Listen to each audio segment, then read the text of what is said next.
Hello everyone, welcome to your weekend, welcome to your Saturday morning or whenever you're watching it, and we are here to talk about a tournament that, well, I can say from my point of view, I didn't know a lot about. Did you? Right? I had encyclopedic knowledge of the SAFF Championships. No, mate, no. Not as much as we should have known about it, but we're into it this year for sure. It strikes me as one of these tournaments, though, that going forward, D&Q will be keeping an eye on. Things like the CACAFA Cup as well in Africa. Definitely. One of those. I'm not sure if there's really like a CONCACAF equivalent, but the Nations League's probably a strong tournament over there. But a little bit of an intro to the tournament. The SAFF Championship, the South Asian Football Federation Championships.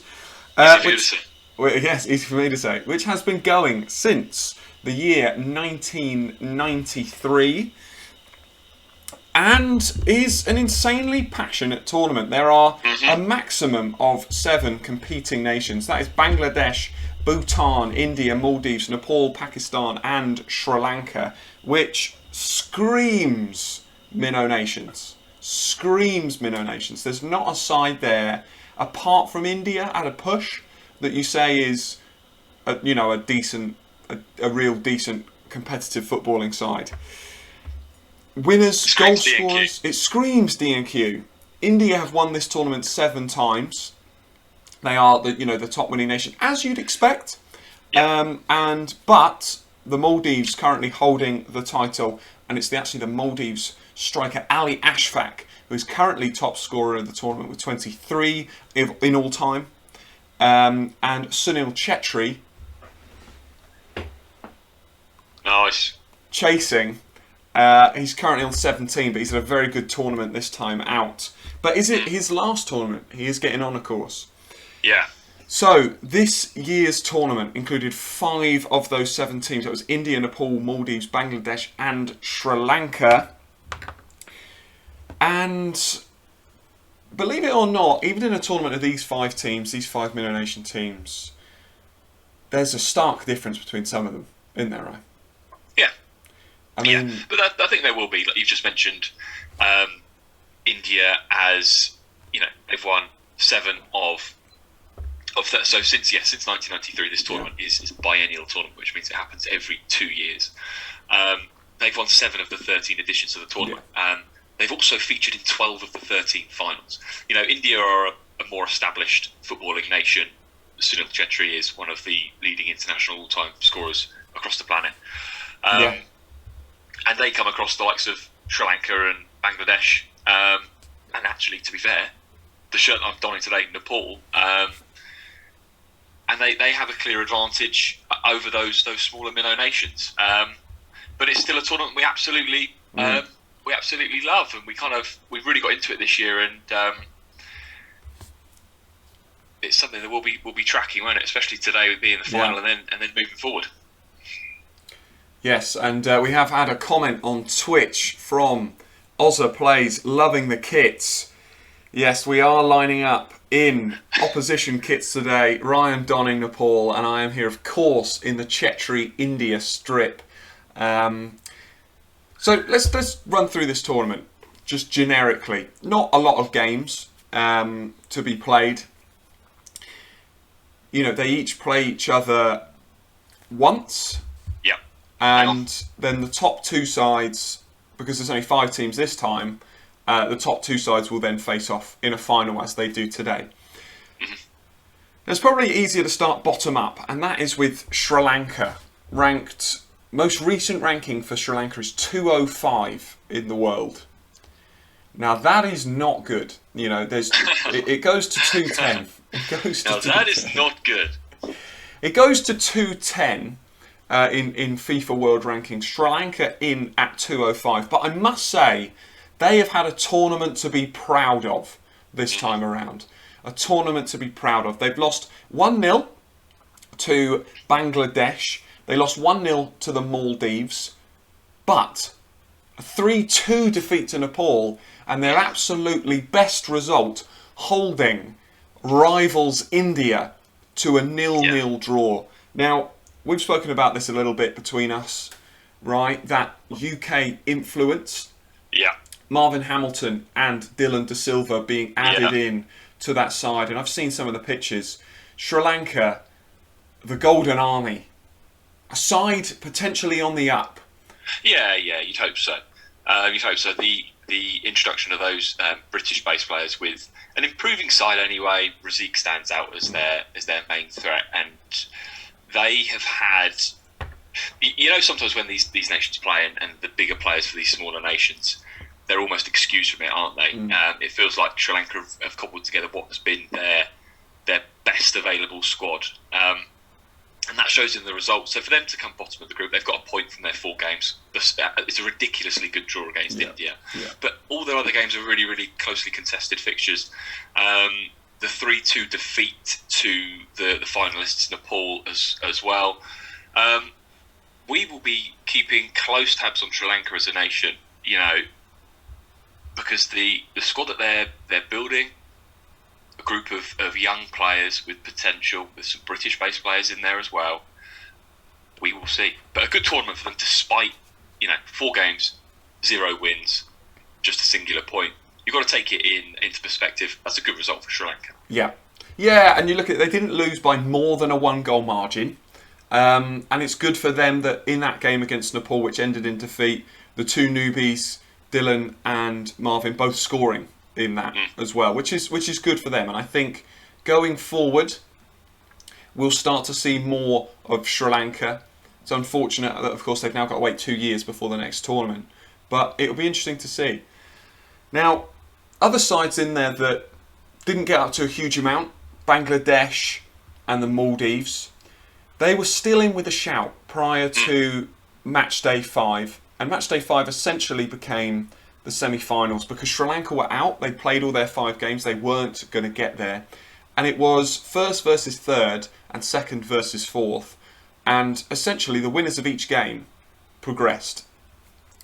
And Bangladesh drew with Nepal, which meant that Nepal went through, providing that India beat the Maldives, which they did 3-1. But I want to talk about Bangladesh and their red card involvement. I know this is a strange thing to bring up. In just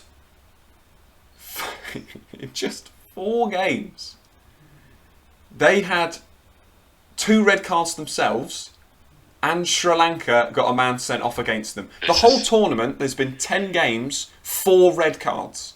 So aggressive. Absolute bodies on the line. And it's just a cutthroat tournament. The passion and desire to win is palpable, clearly. Tension's running high. I mean, clearly, you've got to feel, though, for Bangladesh, because that game against Nepal, they win it, they're in the final. Yeah. A few minutes to go. Minutes to go. Yeah.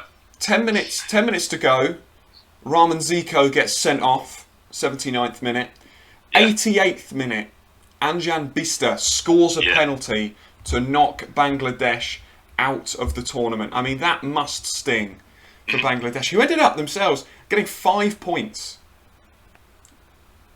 Yeah, 5 points to come 4th. As you said, the way we spoke about Sri Lanka. Good performance from them. 1 point. They were kind of down and out. So what it did is set up that last game week, that last kind of match day, as you said, a semi-final. So it became sort of knockout football, didn't it, in the league format, which was really, really exciting. But for Bangladesh, they'll be absolutely kicking themselves. 10 minutes to go and a ticket into that final to be stung late on by that Bista penalty. Yeah, but a cracking result for Nepal. A cracking result for Nepal, but really, again, you do have to look at that disciplinary record. It's not good, and has that impacted? Has that impacted their result? I mean, in the other semi-final, there was, of course, another red card, but that was last kick of the game for Bose for India. This game really, it finished 3-1 to India in what, of course, was the semi-final that effectively knocked out the Maldives. Just looking at the stats of this game, 28 shots in the game. I mean, these are 2 nations hungry for goals. I don't think that keeping clean sheets is on the radar of either of these sides. Yeah. And I mean, doesn't that show really with the leading goal scorers, as you spoke about at the start, at the top of the programme, with Ali Ashfaq scoring in that game? Chetri bagging the second half brace to give India the 3-1 victory, the two that are leading the way in SAFF goal scoring charts throughout history. But yeah, goals in that game, really two attacking minded sides going at it, hammer and tong, and India coming out on top in that second half. I mean, that when you're one apiece, as the result stood at 1-0, India was still progressing. But if you need a man to step up and deliver the goods with goals at crucial times in games, it's going to be Sunil Chetri for the Indian national team, isn't it? Big player for the big moments. Yeah, huge player. And you know, when Sri Lanka managed to get that draw against India, I was on the socials following some of the stuff coming out of the Indian camp, and certainly the fans, there's worry there about when Sunil does hang up those international boots, what that means for the national team, because the veteran forward is going to stop scoring goals at some point. We're talking about a guy here currently, there's only 2 players in the world with a better international record. That's Cristiano Ronaldo and Lionel Messi. They're the only 2 players with a better international record than Sunil Chetri. And, you know, I've spoken about it before. Yeah, go on. 79 goals. Yeah. 79 goals in 124 caps. Yeah, I mean, which is outrageous, and you've got to think that's not always against these kind of teams. That's in World Cup qualifiers, that's in everything. Yeah. What an international career. And this could be his last SAFF Championship, and he's in the final. And Nepal have also made it to the final. Nepal only losing 1 game, and that was, of course, to India. That was a 1-0 defeat. They won 2 and drew with Bangladesh, which ultimately was enough to see them through. Like you say, that late equaliser. It would have been harsh, I think, for them to go out, you know, only losing to India. If they'd have lost to Bangladesh, that would have been a kick in the teeth for them. But they're in the final today. Now, if you had to look ahead at this game, 4 p.m. kickoff time, UK time, give me your score predictions.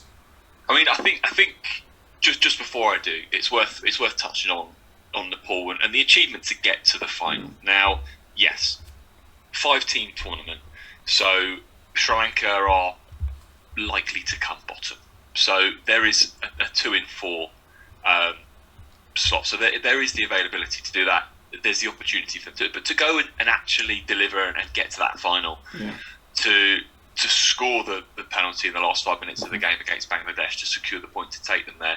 It's the first time that they've got to a SAFF Championship final. It's their best run in the tournament since the opening tournament in 1993, where they came 3rd. And they are, of the other 4 teams, they're ranked the poorest at 168 in the FIFA rankings. So it's a great achievement for them to reach this far. I don't see anything else apart from an India victory today. They beat them 1-0 in the group stage, as you said. India scored with about 10 minutes to go. Sunil Chetri obviously scoring the goal. And I just think with India's experience at getting to finals in this tournament and winning this tournament, I think they've got the upper hand. And I'm not going to say it's going to be a comfortable victory, but I think India will win by 2 clear goals today. I think 3-1 or 2-0 India. Chetri to be amongst the goals. That would be my prediction. What about yourself, Tom? Well, you know, similar to you, all credit must be played to Nepal for their achievements in getting there. I think the thing that strikes me is, if we look at the tournament table, India 8 points. They haven't lost a game, drawn 2, won 2. Nepal 7 points, 1-2, drawn 1 and lost 1. The only loss, of course, coming to India. But the big difference for me is goal difference, goals scored, goals against. India scored 5, they've only conceded 2. Nepal scored 5, but they've conceded 4. Every game that they've won has been by a 1-goal margin. Yes, they've only lost by a 1-goal margin as well to India, but I just think that cup final experience for India, I think, you know, there is pressure on India. There's probably more pressure on India going into this game, but I don't see that affecting some of their top players, and I don't see that affecting the likes of Chetri. I would I'd go out there and I'd say actually I expect more goals than in the group stage game. I don't know why, but the result 3-1 to India is screaming out to me for today's game.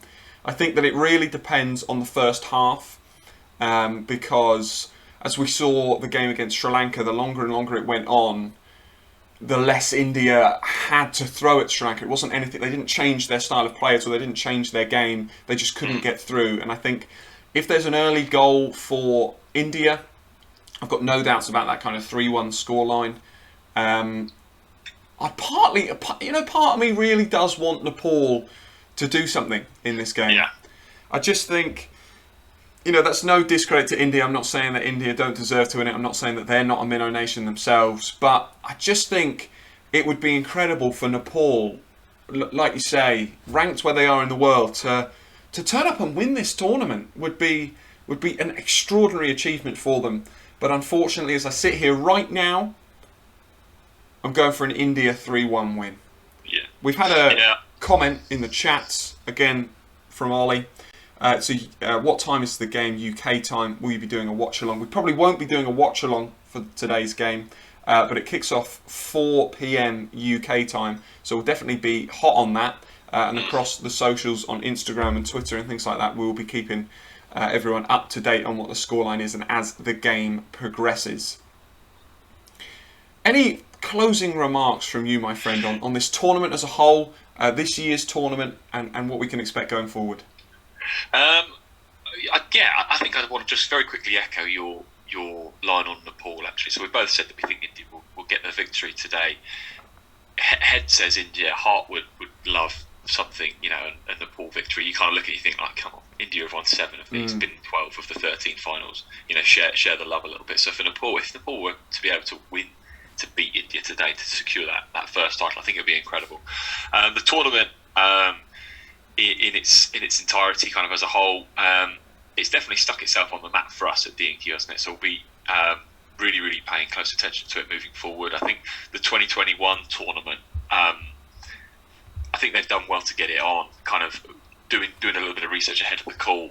They've not actually played a semi-final. Typically there are 6, 7. There actually used to be 8 teams. Afghanistan used to be involved in the tournament up until relatively recently. And it used to be a little bit more. They used to have semi-finals. It's a bit more of a tournament. So I think COVID has really, really scuppered this, what would have been the 2020 tournament. So fair play to them for getting it on and producing a decent little footballing showcase for the South Asian region.